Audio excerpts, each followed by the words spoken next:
পাগলা মসজিদ আইছেন না? জি, পাগলা মসজিদ আইসা কেন আসলেন?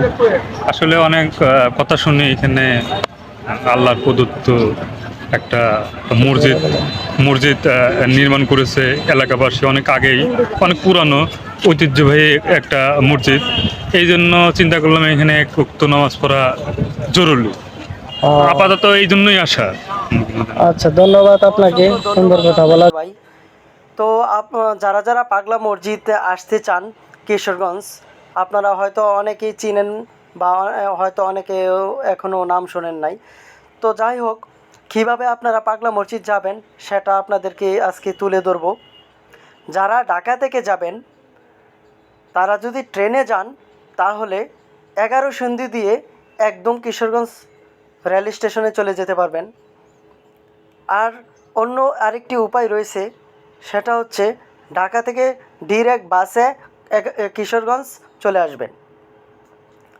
আর যারা যারা আরও বিভিন্ন পদ্ধতি রয়েছে এই মসজিদে যাওয়ার জন্য, ভৈরব বাজার এসে ভৈরব বাজার রেল স্টেশন থেকে একটু সামনে আগলেই সিএনজি পাওয়া যায়।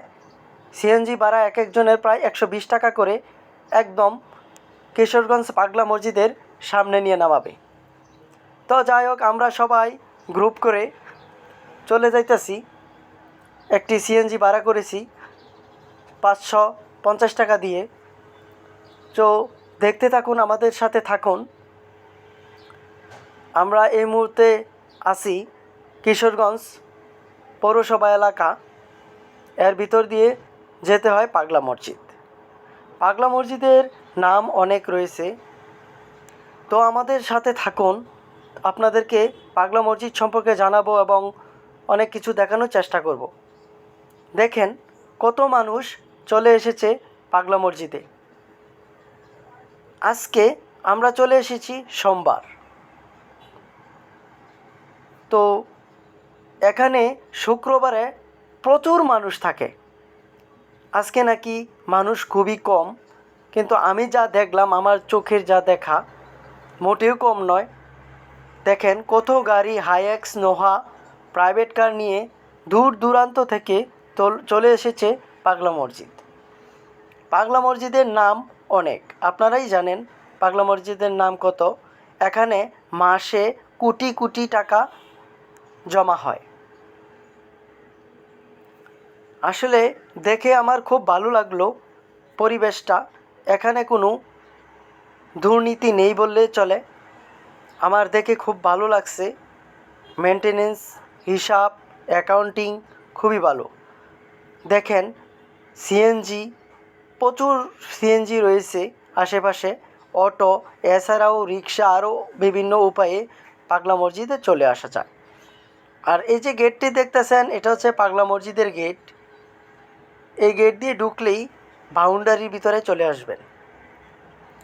যারা যারা এখনও পাগলা মসজিদ আসেন নাই তারা অবশ্যই এসে দেখে যাবেন, তাহলে অবশ্যই বুঝতে পারবেন এই মসজিদে কত ধরনের ধান রয়েছে। কেউ কেউ নিয়ে এসেছে ছাগল, ভেড়া, এছাড়া নিয়ে এসেছে মুরগি, বিভিন্ন ধরনের খাবার, এগুলো নিয়ে এসেছে। আরেকটি জিনিস দেখে খুব ভালো লাগলো, সেটা হচ্ছে বাচ্চা যারা 5 মাস, 6 মাস বা 7 মাস খাবার ধরে প্রথম খাবার খাওয়াবে, এখান থেকে উদ্বোধন করিয়ে নেয়। কেউ কেউ ক্ষীর রেঁধে নিয়ে আসে, খিচুড়ি, এগুলো বাচ্চাদের মুখে দেয়, তারপরে আস্তে আস্তে খাবার খায়। এই পাশটা হচ্ছে মসজিদের আরেকটা পাশ, দেখেন খুবই সুন্দর। আমি একটি ভাইয়ের সাথে কথা বলতে চাই। তো ভাইয়া, পাগলা মসজিদ আইছেন না? দেখি কি বলে। পাগলা মসজিদ আইসা কেন আসলেন? আসলে অনেক কথা শুনি এখানে আল্লাহর প্রদত্ত একটা মসজিদ মসজিদ নির্মাণ করেছে এলাকাবাসী অনেক আগেই, অনেক পুরানো ঐতিহ্যবাহী একটা মসজিদ। এই জন্য চিন্তা করলাম এখানে এক ওয়াক্ত নামাজ পড়া জরুরি। আপাতত এই জন্যই আসা। আচ্ছা, ধন্যবাদ আপনাকে সুন্দর কথা বলার জন্য।